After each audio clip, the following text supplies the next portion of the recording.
A continuación, causa y efecto.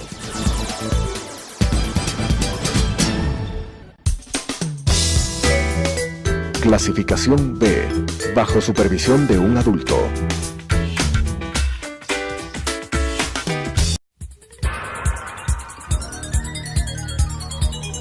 Las opiniones vertidas en este espacio por la producción y dirección del programa son de exclusiva responsabilidad de sus autores y de quienes intervienen en ellos.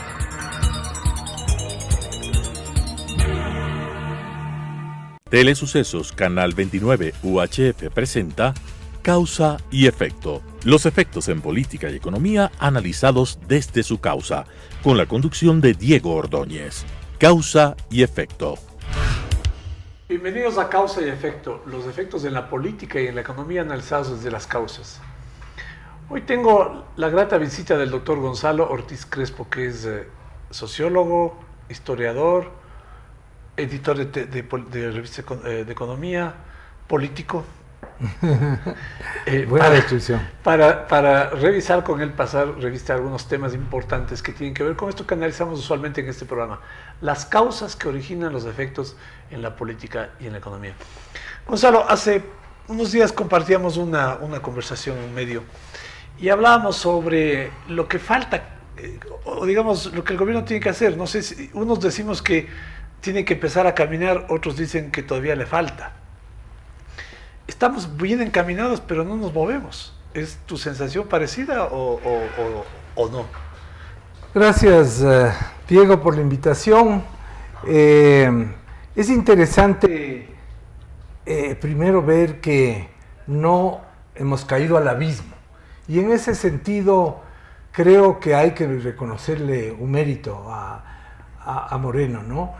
Aunque en el primer año continuó con las políticas económicas de su predecesor y antiguo amigo Rafael Correa, luego rectificó y este año ha sido un año positivo.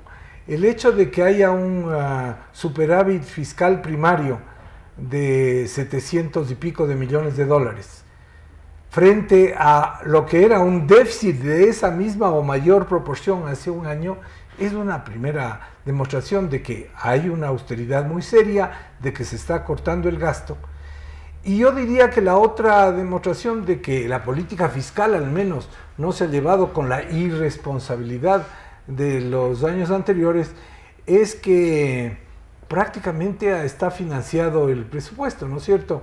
Los últimos datos que se sabía es que faltaba, creo que se ha logrado unos 8.000 millones de dólares a lo largo del año para financiar el presupuesto y todavía faltaba unos 1.000 millones de dólares, pero que esos 1.000 millones iban a ser cubiertos por más o menos la mitad en emisiones internas en el mercado local y la otra mitad en alguna manera con endeudamiento. Así que, en resumidas cuentas, creo que van a salir con el año hacia adelante en el tema este tremendo del déficit fiscal en que estaba la cosa muy, muy grave. Pero vamos desagregando esta visión más bien global, ¿no? Hay una reducción del gasto, pero no en gasto, sí en gasto de inversión, no en gasto corriente. Es decir, el gobierno incluso aumenta la plantilla laboral, aumenta el gasto en gasto corriente, se reduce en el gasto de inversión, es importante establecer. Esto en cuanto al gasto. En cuanto a la deuda, se sigue pateando para adelante la necesidad de reestructurar, de refinanciar la onerosa deuda dejada por el correísmo. Me refiero, con esto trato de establecer si es que más allá de salir el año, ¿no? Más bien el gobierno está pensando en el corto plazo y no está generando las condiciones que solucionen el problema estructural en el mediano y largo plazo. Sí, pero yo te digo, es complicado el solucionar un problema tan inmediato y al mismo tiempo poner las bases para el futuro. Sin embargo, claro, si ya no te desbarrancas y por lo menos puedes caminar, ya puedes empezar a pensar cómo llegas a la casa finalmente. En este sentido, yo creo que hay algunos esfuerzos todavía pequeños, todavía a ratos como mal conectados entre sí, ¿no? que son los que tienen que ver sobre todo con esto de impulsar el desarrollo, ¿no? Eso es finalmente llegar a la casa, que lleguemos a tener empleo, que ese es el mayor de los problemas que enfrenta la economía, y que por tanto que haya inversión. Pero ya arreglar lo fiscal es bueno. Creo que la última declaración de la gerente del Banco Central, que por fin reconoce que no se va a subir, no se va a crecer este año a las tasas que venía diciendo, hace 15 días dijo en Guayaquil que se iba a crecer al 1.9%. Hoy la previsión es 1.1. Y ahora ya reconoció lo que venía diciendo todo el mundo, no va a ser sino alrededor del 1%, incluso creo que el Fondo Monetario dijo 0.7%. Es decir, este es un año difícil, es un año en que no hay un crecimiento del Producto Interno Bruto y en buena parte se debe, la causa está precisamente en ese recorte de la inversión del gobierno. Ahora, no es muy bondadoso de tu parte decir que nos hemos desbarrancado, como buscando así una generosa explicación a las cosas que no se han hecho, porque te voy a poner un ejemplo. Y mencionabas la importancia de tener un modelo de desarrollo, que es en definitiva a donde debemos llegar. Y ese modelo de desarrollo tiene que garantizar la generación de empleo. La encuesta reciente de empleo dice que se deterioró el empleo adecuado, creció el empleo inadecuado. En alrededor de 100.000 puestos de trabajo pasaron del empleo adecuado, digámoslo en términos sencillos, al desempleo o al subempleo, quitando esta palabrería que se creó durante los años del correísmo, ¿no? Es decir, el efecto real en la economía, en la sociedad, digamos, el efecto sobre las personas es del desempleo. Y con una tasa de crecimiento del 1.1%, es difícil prever que el siguiente año, sin tomar las medidas de reforma estructural, esto pueda revertirse. Y esto va a significar que los pobres, al final del día, son los que pagan las cuentas. Eso es lo más grave del ajuste que hay que hacer, porque no hay que olvidarse de que estamos en una economía de ajuste. Siempre criticado el ajuste, pero es que no había más remedio después del gasto desbocado, yo verdaderamente diría demente, del gobierno anterior.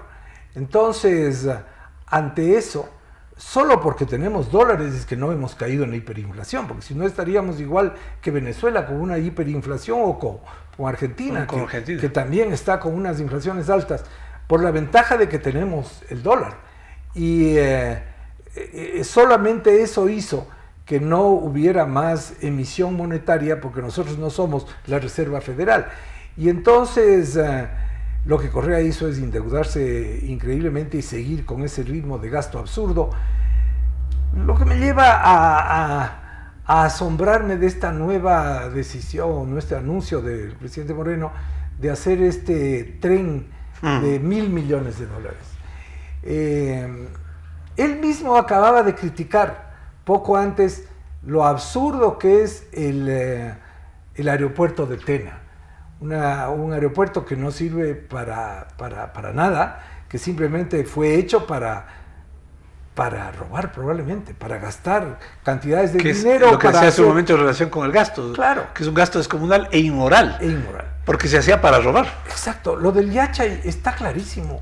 Era para robar. Se planificaron para robar. Y entonces, ahora, de pronto, de la noche a la mañana nos asoma con este tren, no se sabe nada, dice que va a ser por concesión, al menos esa ventaja tendría, porque si es por concesión, no será la empresa Estado, privada la que lo haga, sí. pero a su costo y riesgo, ¿no? A su costo y riesgo, pero hay costos que no son de la empresa privada. Por ejemplo, yo al oírle que va a ir por las playas, yo digo, ¿por dónde va a ir? Claro. Por ejemplo, frente a Montañita, frente a las playas tan hermosas del sur de Manabí, del norte del Guayas, tiene que tener una ruta por adentro de la playa, no puede ir por la playa, ni por las montañas que van cerca del mar, que hacen esas playas como Los Frailes, tan hermosas, ¿no? Entonces, la ruta, se ha pensado la ruta, se ha estudiado el impacto ambiental de esa ruta. Dice que va a estar en 26 meses. ¿Cómo? Ya tienen los estudios. ¿Cómo son? ¿Por dónde van? Entonces, esto sí me asombra un poco de este anuncio, sobre todo con relación a lo que estábamos hablando. Esta vez no sería supuestamente inversión estatal, pero y tal vez sí genere empleo, que tal vez esa ventaja tiene, y también el aeropuerto de Tena generó empleo en su momento, pero son obras que luego quedan botadas, ¿no?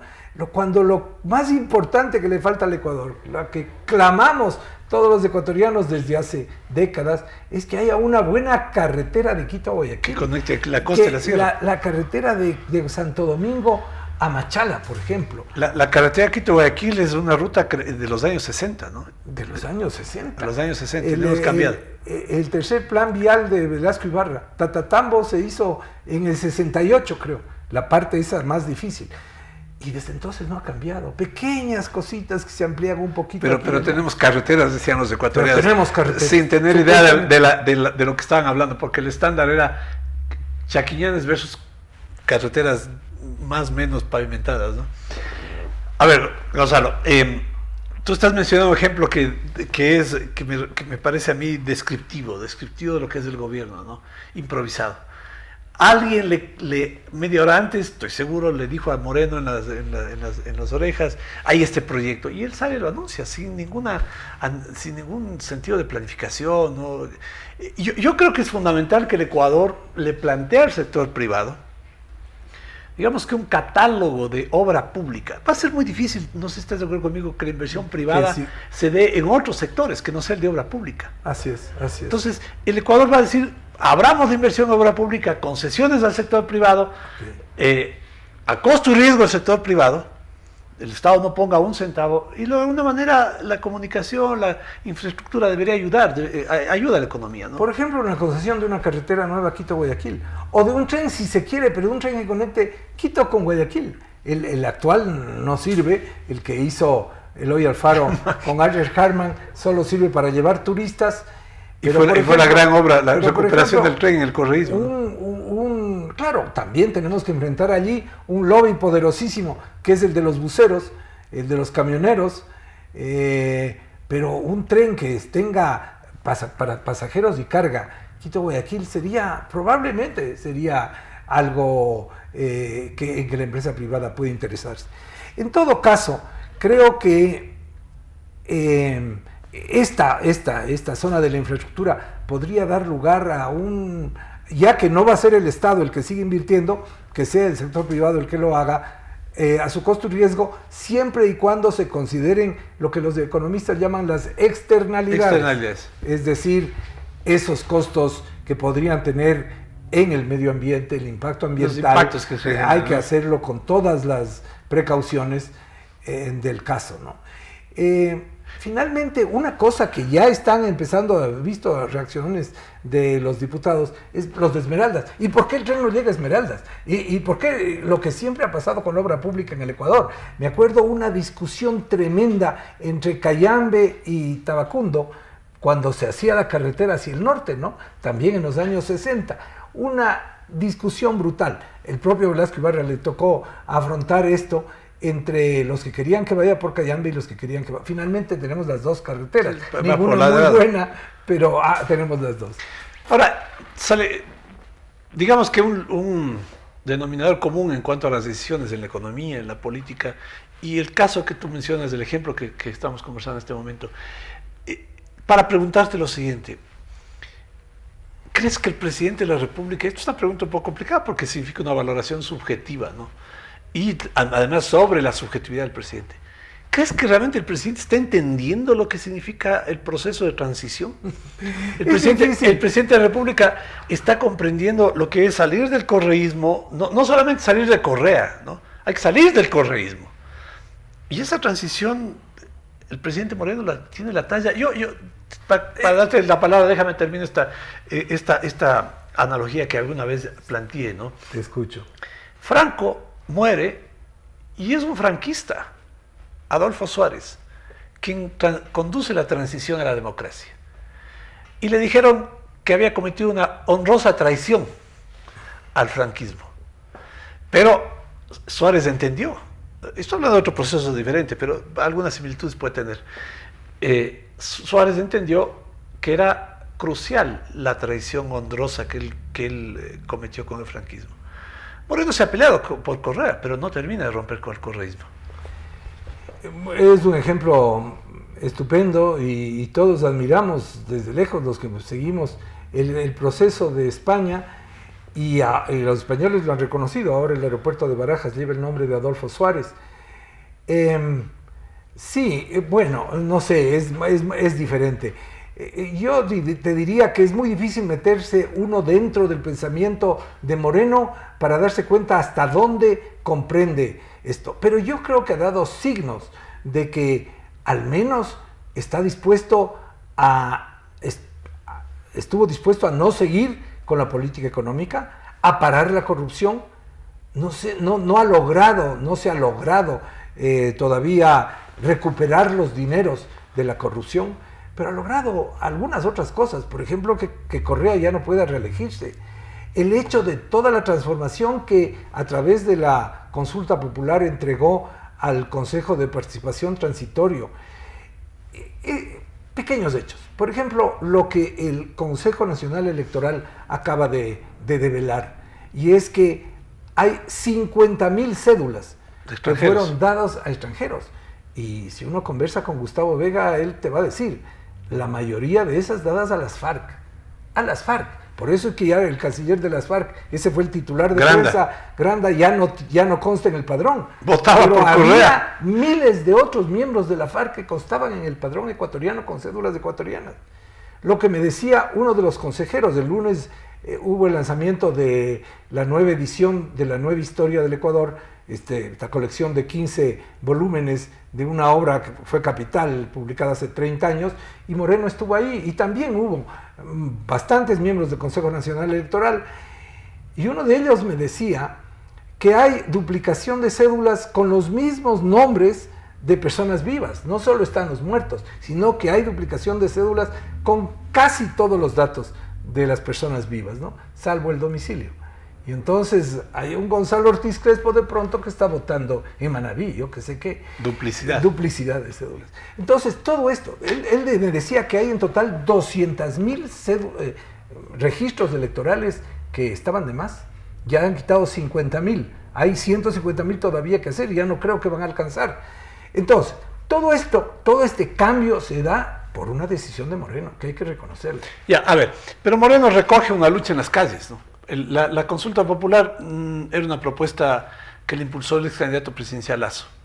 Moreno recoge eso, pareció acertado, todos votamos a favor de esa, la mayoría votamos a favor de esa consulta, básicamente pensando que había que eliminar... No, y no tantos, fíjate que un 30% sí, no votó a favor. Pero digamos que un volumen, la mayoría pues votamos para eliminar esta institucionalización del caudillismo que era la reelección de indefinida, ¿no? Y el resto por la añadidura. Pero, ¿qué hace Moreno? No elimina el Consejo de Participación Ciudadana, complica su conformación. Tal vez fue un momento, y más aún estaba convencido él del Consejo de Participación. Yo creo que ha ido avanzando, también los procesos son así. Me da la impresión de que se está trabajando en las preguntas para la consulta popular y creo que se va a impulsar eso desde el Consejo Transitorio, es decir, la pregunta... sería muy raro que se esté eligiendo a los miembros del Consejo y al mismo tiempo se esté preguntando que se elimine. Pero algo tendrán que hacer desde el punto de vista legal para que no haya esa contradicción y podamos avanzar hacia esa supresión, que es la cosa más lógica y obvia que hay que hacer, porque eso no era más que un engendro para permitirle a Correa manejar todos los poderes del Estado. Y entonces ahora no habrá Correa, pero puede venir cualquier otro Mesías a intentar salvar al Ecuador y tendría allí una herramienta tremenda de concentración del poder, ¿no? Comentábamos también la vez pasada que estuvimos en esta conversación a la que refería hace un momento, que tampoco la ley de comunicación se modifica. Y la ley de comunicación tiene varios contenidos. Uno, los que tienen que ver con el control editorial, control sobre las noticias de contenidos y también sobre la parte empresarial. La ley de comunicación incide en la forma que se puede invertir en medios de comunicación, la programación de los medios de comunicación, los comerciales que tienen que transmitirse. Tampoco se avanza. Entonces, me refiero con esto a que, si bien es cierto lo que tú refieres, estos pasos dados, no hay pues una propuesta de reforma de esa estructura, ¿no? correísta. Así Hablas es. tú del Consejo Nacional Electoral. Eso, la gente que está ahí, digamos que es gente respetable, ¿no? Pero no hay una reforma tampoco sobre la forma en que se va a elegir ese consejo. ¿no? Sí, estamos en medio de la transición, todavía no está claro, y en ese sentido se puede decir que Moreno no está dispuesto a ser el gran innovador, el que cambie, el que borre todo lo anterior, todavía. Yo creo que él ha ido dando pasos en la economía. Es obvio que al comienzo creía que lo anterior era lo mejor, y solamente al verse en la situación desesperada en que estaba, de seguir endeudándose, bueno, vamos a seguir endeudándonos según el plan de Martínez todavía hasta el techo, 2021, ¿no? y ahí dice que va a empezar a reducirse la necesidad de financiamiento. Pero creo que Moreno puede seguir todavía modificando y dando pasos adelante. Si es que da paso a esta consulta sobre el Consejo de Participación, sería muy importante, y hay esta elección cruzada que había entre el Consejo Nacional Electoral y el Consejo de Participación. Los unos se nombran a los otros y estos nombran a los primeros. Es una cosa de las que hay que eliminar en el Ecuador. Lo de la ley de comunicación, bueno, te recordarás que entrevistamos al secretario general de comunicación de la presidencia, como se llama ahora, y nos contestó que está desde junio el proyecto. No hemos visto que el Congreso, pero dice que está reuniendo el Congreso opiniones, y que allí habría que avanzar. Más bien allí la pelotita está ahora en la cancha de, yo digo, Congreso de la Asamblea Nacional. Pero esa Asamblea está debatiendo cosas irrelevantes, ¿no? Dedicar el tiempo en perder en resoluciones. Pero es importante. No tiene la dimensión de lo que tienen que hacer también, ¿no? Es que también le salen de adentro estas personas corruptas a las que tienen que perseguir, o estas visitadoras de cárceles a las que porque por cierto, creo que me anticipo a decir, no va a haber los votos para destituirla. ¿Por qué mencionas eso? Bueno, tengo algunos datos, he conversado con legisladores, y me parece que el grupo de correístas obviamente le va a defenderle. Pero entre los morenistas también hay algunos que le van a defender. Se va a dividir el grupo de Moreno, a no ser que haya un trabajo político excelente desde el lado del gobierno, que tampoco vemos a un gran operador político, bueno, ¿no? Me abres otro espacio sobre el cual ya iba a comentar, que es igual en lo político. Yo mencionaba en mi columna de esta semana una idea, digamos, una aspiración, ¿no? Que el país pueda tener gobierno, sectores de la sociedad, sectores de la política, conversando, pero conversando transparentemente, haciendo acuerdos, pactos de gobernabilidad que sean públicos, que sean evidentes, que sean escrutables además. El gobierno ha hecho un pacto con los socialcristianos, esto es evidente. Hay un acuerdo con los socialcristianos, pero que no sabemos de qué se trata. ¿Qué importa? ¿Qué comporta? ¿Qué significa? Y es básicamente, me parece a mí, por esta debilidad, ¿no? del gobierno, y esta incapacidad que tuvo Moreno de ampliar la plataforma de diálogo. La concertación en Chile, el plan de la transición en España, se hicieron con grandes convocatorias. De gente de muy distintos ámbitos políticos. Moreno empezó diciendo con la derecha en la esquina, lo dijo literalmente, aunque ahora se ha aliado a la derecha populista. Bueno, no sé si haya un pacto, tú dices que lo hay, pero sí se ve que se llevan muy bien.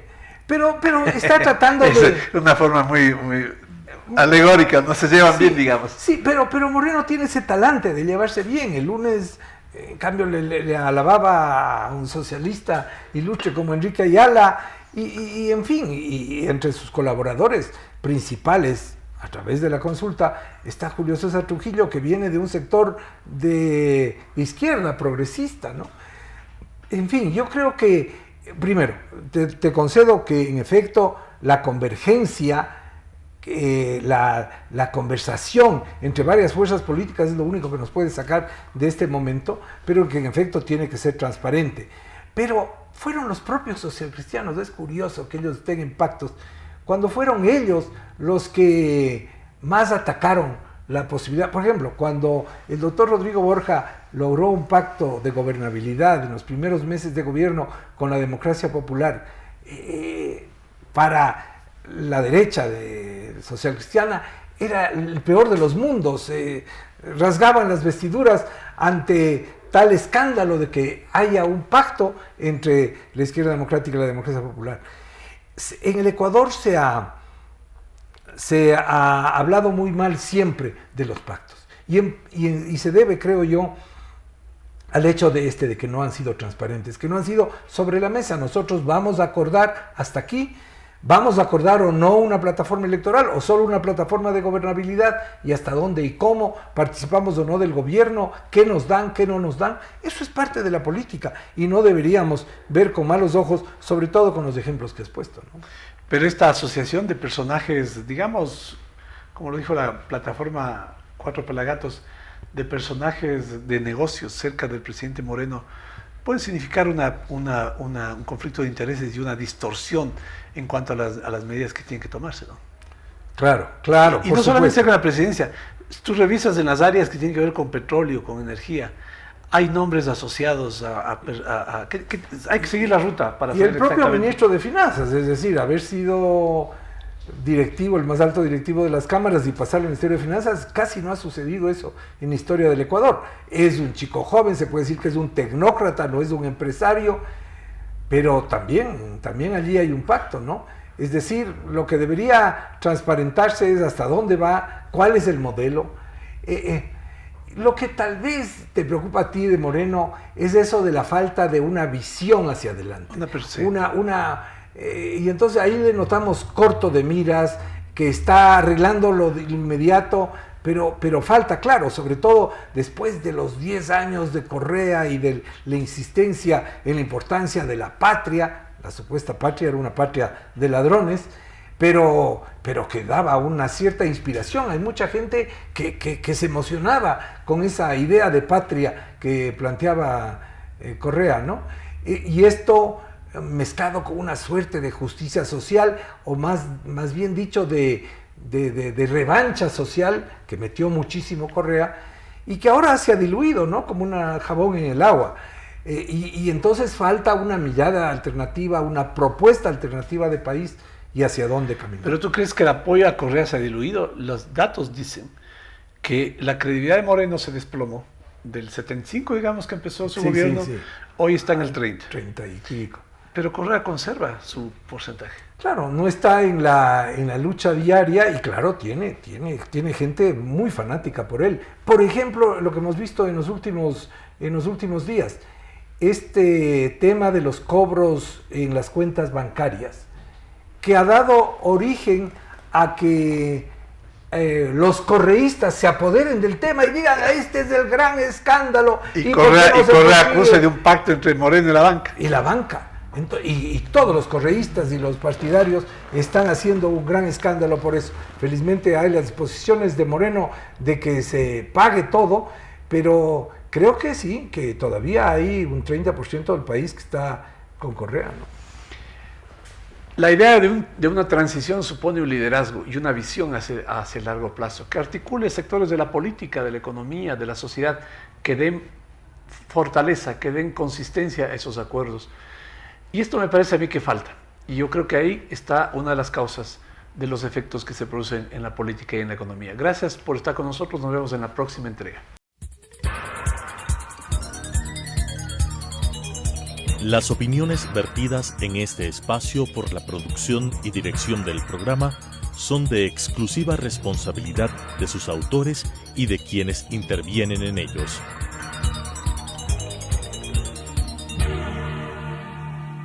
Telesucesos Canal 29 UHF presentó Causa y Efecto. Los efectos en política y economía analizados desde su causa, con la conducción de Diego Ordóñez.